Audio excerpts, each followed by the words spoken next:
Ayong adlaw kanato no sa mga higala ug igsoon. Aduna koy usa ka istorya.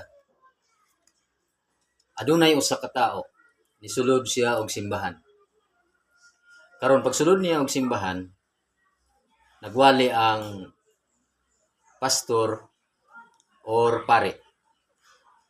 Karon nakabati siya og pulong sa Ginoo nga sakit sa iyahang paminaw. Ang iyang hunahuna iya giigo na pud siya sa nagwali. Pero higala og igsoon. Atong hunaon sa makadaghan. Kung nganong masakitan man ta sa pulong sa Ginoo.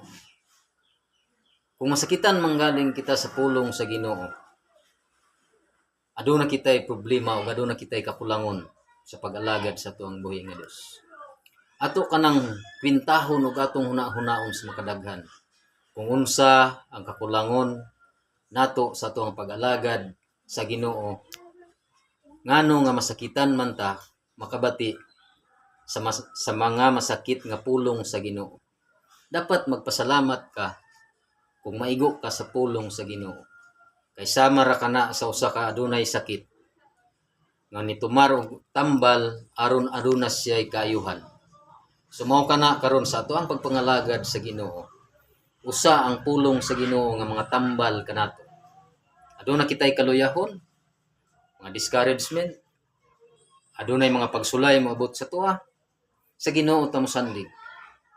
Ug atong pangayuan og pasaylo kung unsa man ang mga kalapasan nga atong nahimo sa atoang buhi nga Dios. Kana lang ang akong ikaistorya. God bless us all. Maayong adlaw sa tanan.